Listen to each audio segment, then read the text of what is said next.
does not cause arterial constriction. It does not increase blood pressure and heart rate at the same time in the same way.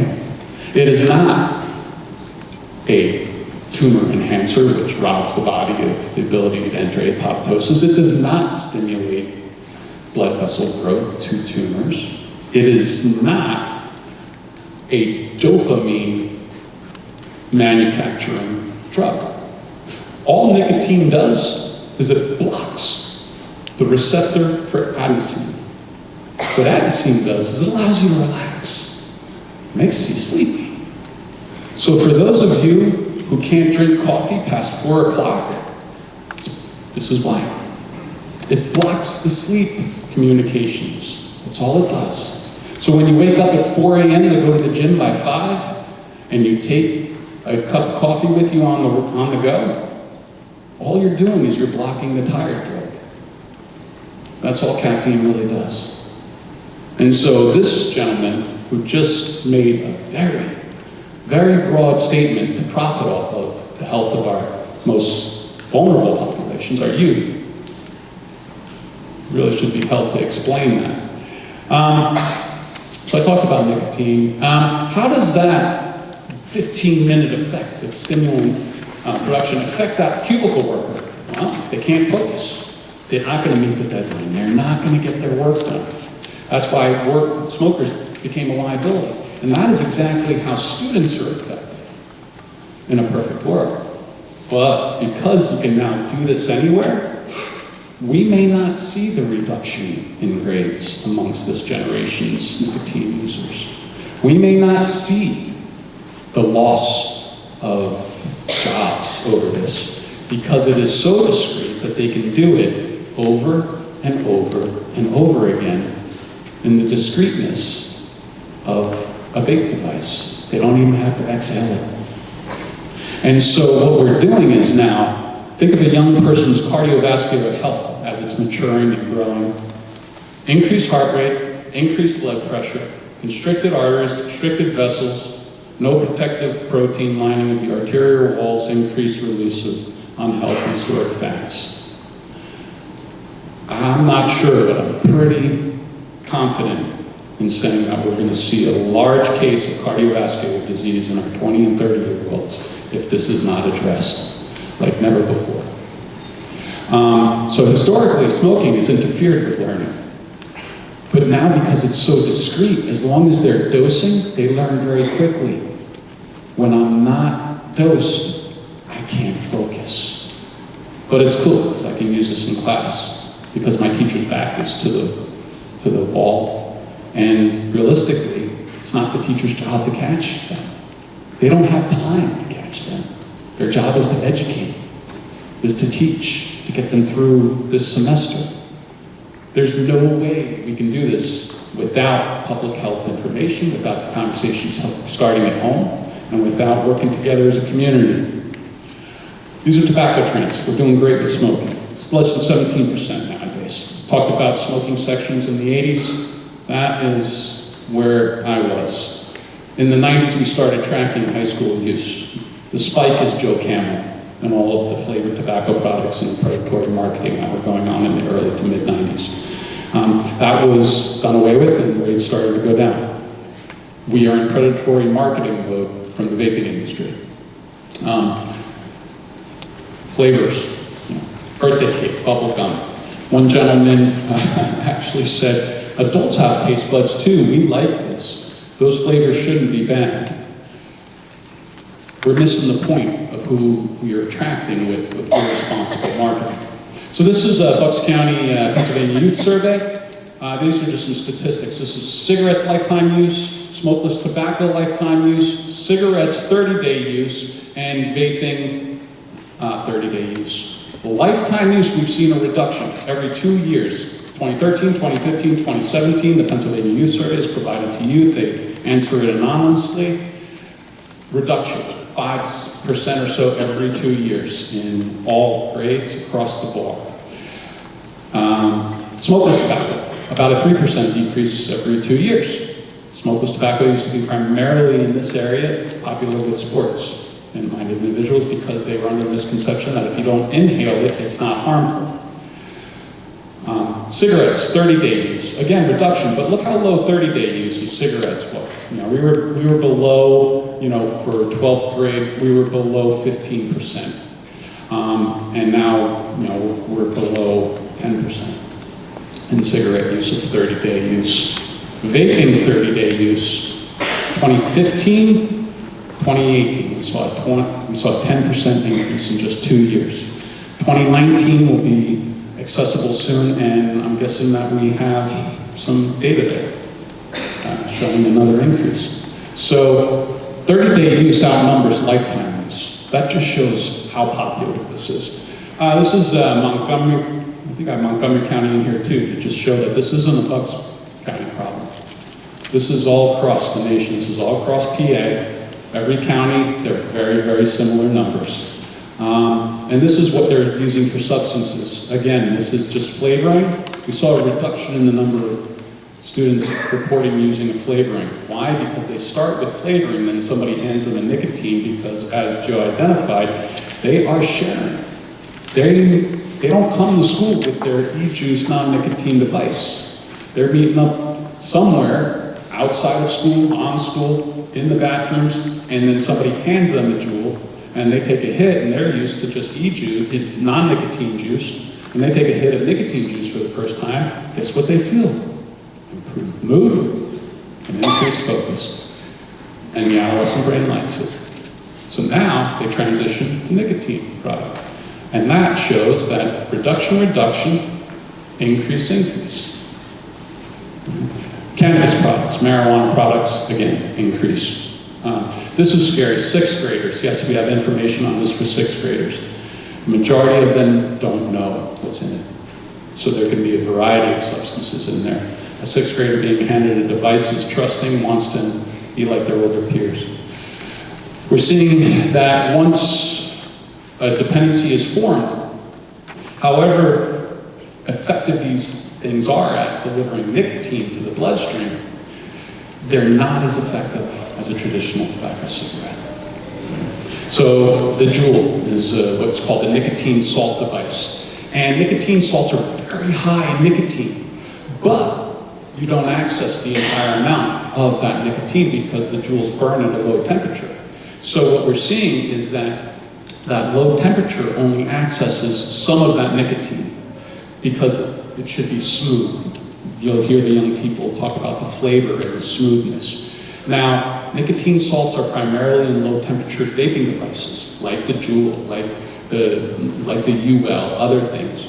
Now, if you're using a mod or a tank where you buy mixed juices and you add it to it, those are traditionally not salts. Those are more pure nicotine. The problem with that is if you put a nicotine salt juice into a mod, you can overdose on nicotine and you will actually experience nicotine poisoning because they are designed to be utilized at different temperatures. But despite having those two types, there's still no more effective way than a traditional cigarette. Each cigarette contains 1 to 2 milligrams delivered to your bloodstream. Each cigarette contains about 10 to 15 milligrams. But you only have bioavailability of about 1 to 2. Nonetheless, very rapid onset, very pure nicotine. And when you're looking at why are young people moving to this, is because they're dual using. They use the vape device in school or in settings where they have to be discreet. And then when they're in their social environments, somebody busts out the pack of cigarettes, and now they get the real head rush from the nicotine cigarette. And so what we're seeing, what was introduced as a cessation aid, is now being utilized as an introductory aid to smoking. And that is why Philip Morris, Altria, own 33% and are the shareholder of Juul Industries. Why would the big tobacco invest in a cessation aid that helps people quit smoking? Why? Because it's an introductory aid that is going to guarantee their success in the future. Particularly, Marlboro or menthol cigarettes are even more addictive than traditional cigarettes because menthol, we put it in our humidifiers for our children when they're sick. It opens up the lungs, allows them to take in deeper breaths. It also slows down the metabolization of nicotine. So instead of 10 to 15 minute high, you get a 15 to 20 minute high off of a menthol cigarette. You get a 15 to 20 minute focus. So these are more addictive. There's more of a hook. And they're less expensive than vaping. Once you move to 2 Juul pods a day, you're now in excess of $10 to $12 a day. Those 2 Juul pods, the tolerance in that, each one is equivalent to the nicotine in a pack of cigarettes. However, 1 pack of cigarettes is going to be more effective at delivering the nicotine in a effective way. So, that is why the transition happens. At the FDA, we call them electronic nicotine delivery systems because that is their purpose. Their sole purpose is to deliver nicotine into the bloodstream. So whether it's a Juul, a MAC-10, a UL, the watch on the table. How many people saw the watch on the table back there, right? That's something. Who's going to buy that? Are adults going to buy that? The main component of ENDS is the liquid contained in the cartridge. Now these nicotine salts are mixed with benzoic acid. Juul comes out right down, it says propylene glycol, vegetable glycerin, nicotine, and benzoic acid. That's our ingredients. Benzoic acid, when exposed to tissue, creates acute inflammation. Inflammation of lung tissue from inhaling vape devices. Our lungs are not supposed to be inflamed. The only thing that's supposed to be going into our lungs are oxygen and air. And of course the particulate matter that's in our air. But that's okay because we have the ability to fight off those irritants. We're overloading it as soon as we add anything else into it. Right? 5 ideas about ENDS, they're less harmful. Theoretically, yes, the UK has embraced electronic nicotine delivery systems as an accepted cessation aid. I'm not quite sure why.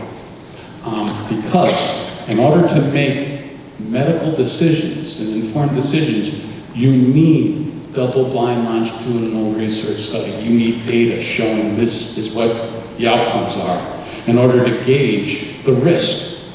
You can't gauge the benefit if you can't gauge the risk. Are you eliminating tar? Yes. Are you eliminating carbon monoxide and all the other substances in cigarette smoke? Yes. So theoretically, yes, they're going to be less harmful. But we just talked about how dangerous nicotine is. So it's not harmless. It's just what you're comfortable with putting into your body. And they were never designed as a replacement aid. They were originally designed as an alternative to patches, lozenges, gum. The FDA will not approve them because they're not safe. They're equally addictive to cigarettes, absolutely, if not more, because of the low perceived level of harm. ENDS are not the best smoking cessation aid, nor are they accepted. ENDS are getting a new generation hooked on nicotine, absolutely, absolutely. Marketing is very impressive.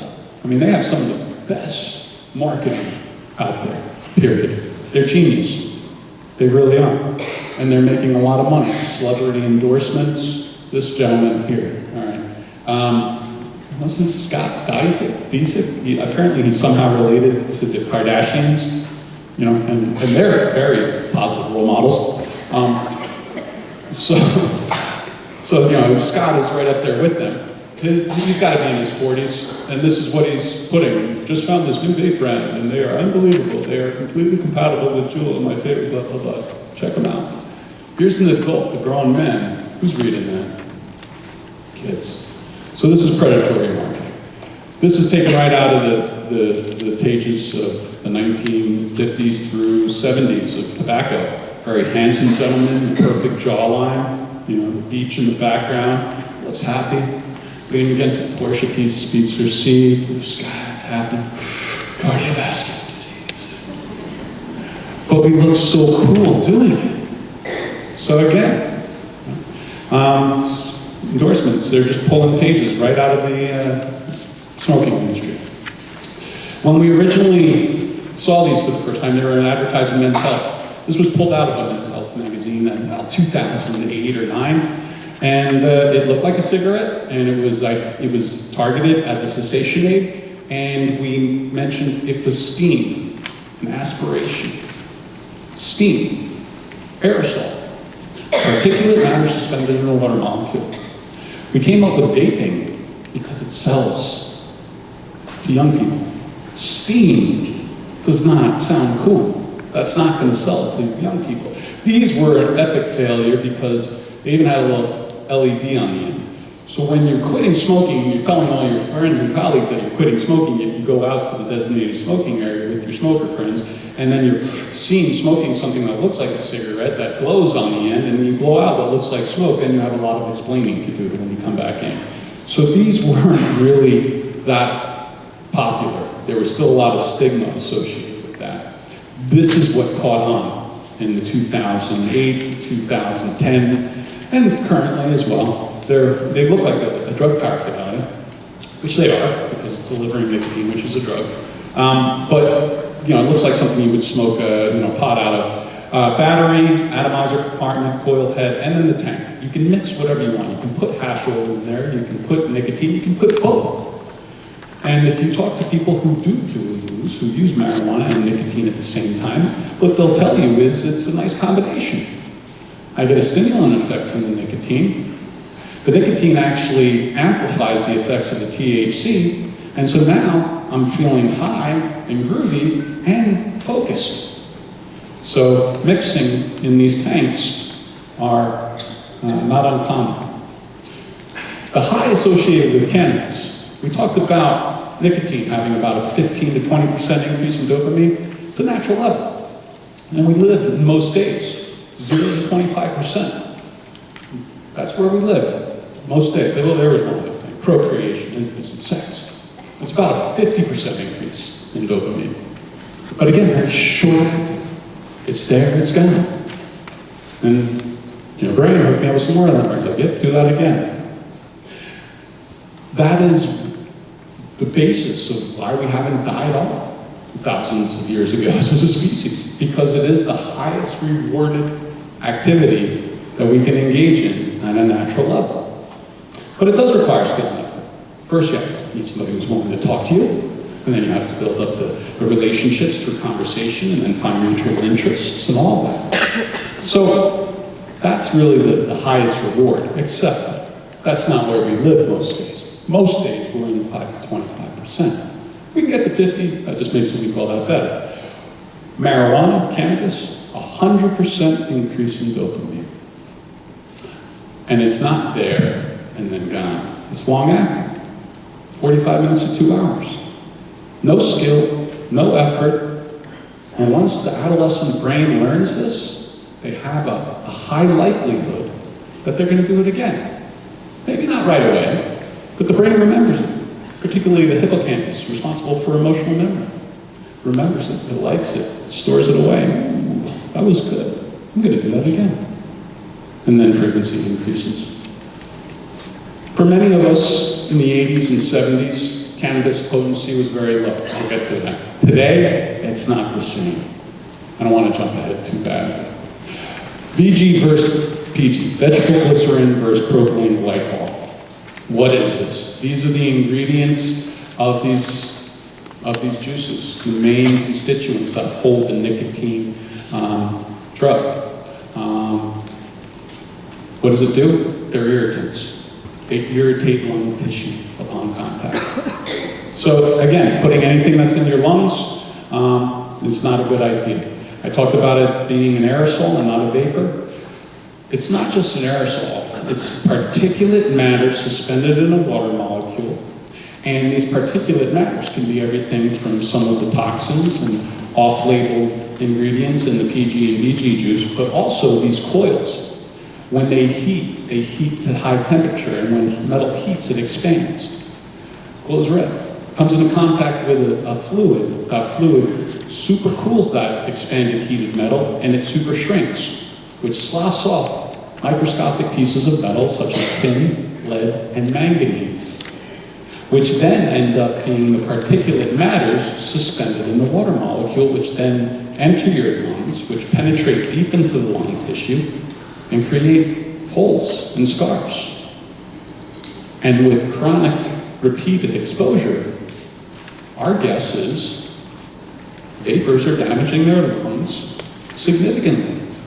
To what level? I can't say, because we don't have the double-blind longitudinal study available.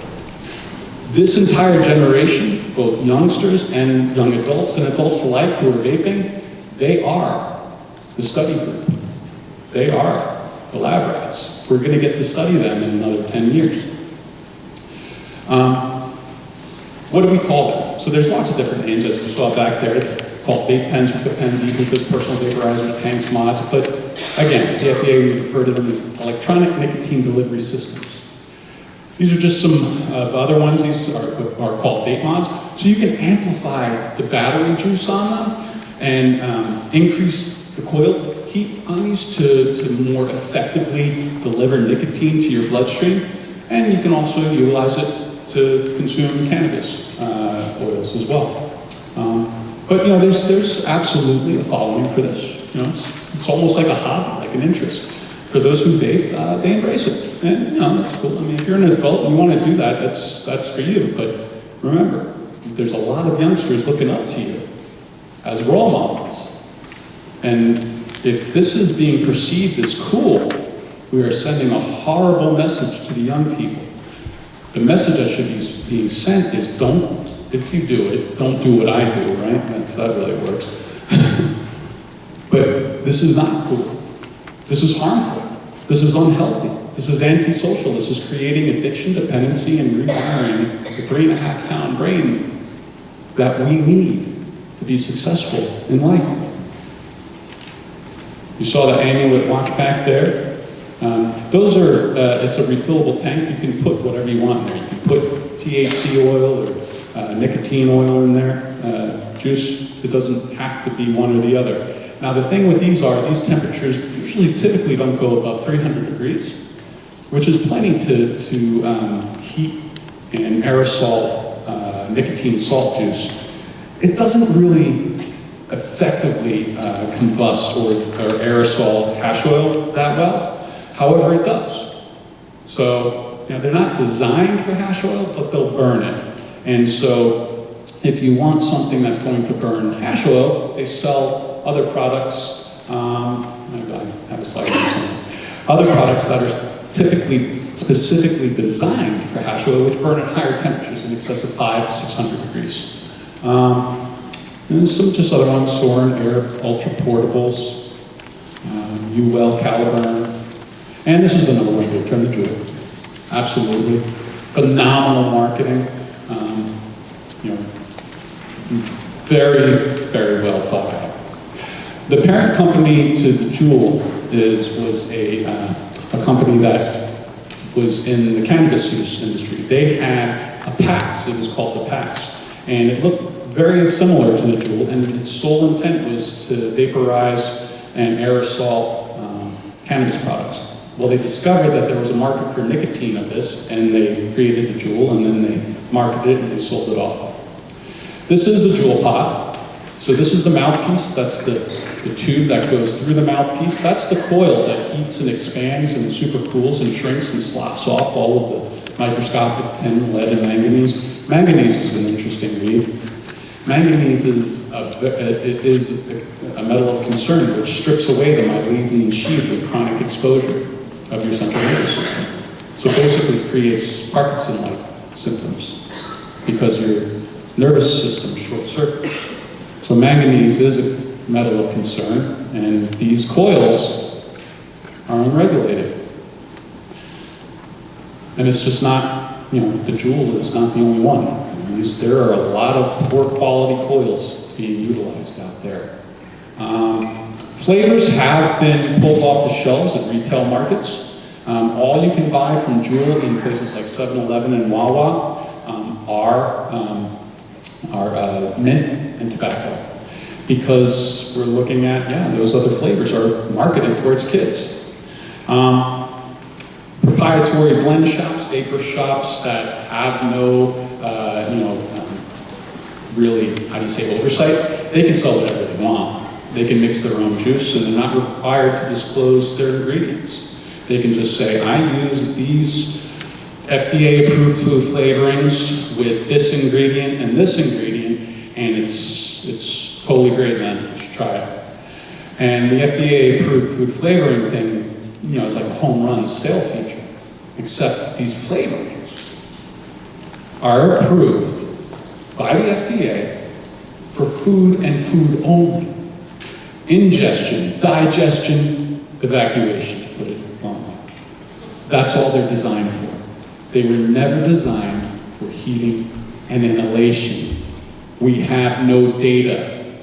We have concerns about when you heat some of these, such as diacetyl, which is a very popular sweetening agent, it turns into a different organic molecule which scars lung tissue.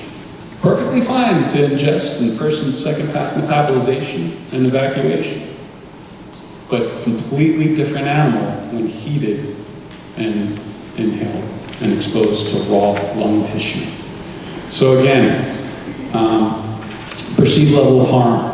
Nicotine right now with these vape devices, anytime you have low perceived level of harm, use rises. Right now we have a very low perceived level of harm about cannabis. And most of these devices can be cross-utilized to use cannabis.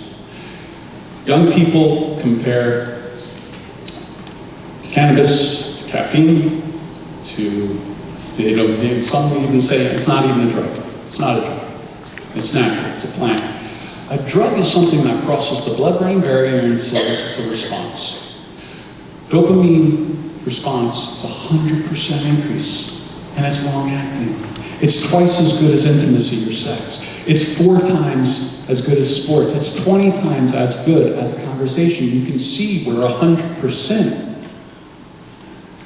can significantly alter what a young person or adult values and how they can lose their autonomy by engaging in these behaviors.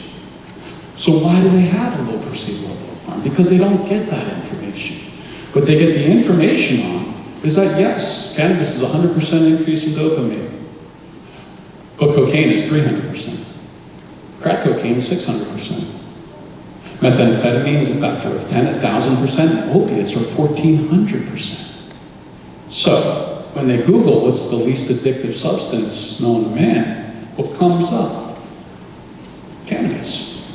But what never is discussed on these forums or websites or resources are the natural 5 to 50% levels, because you have to dig through medical journals and publications and interpret the data in these research documents. This is not something you're going to find on a simple Google search. So anytime perceived level of harm is low, use is high.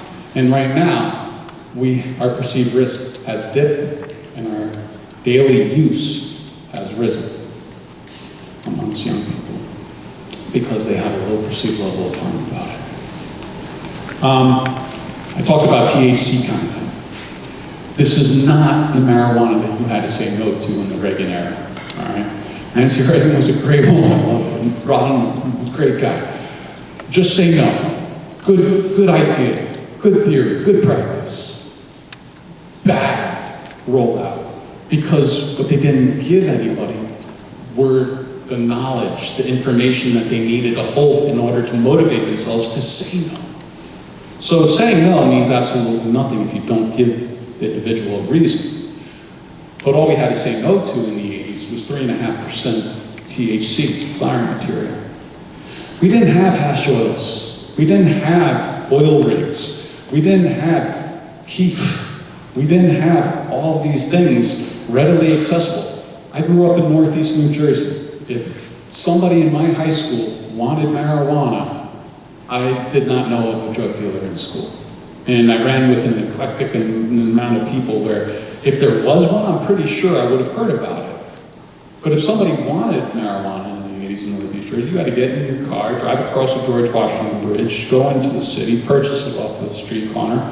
When you got it, it was 3.5%, brown stems and seeds, 5 people smoke it, laugh for 15 minutes, and end up with a wicked headache. And maybe you'll do it again a month later. Maybe. 1998, 4.5%, 2008, almost 9%, 2016, 17%, and in 2018, these are all flowering materials. That's flowering material, that's the bud of the plant, the green part. What this is, don't completely freak out, 75%, that's not flowering material. That is hash oil. Hash oil product averages anywhere from 60 to 100%. If a young person is utilizing cannabis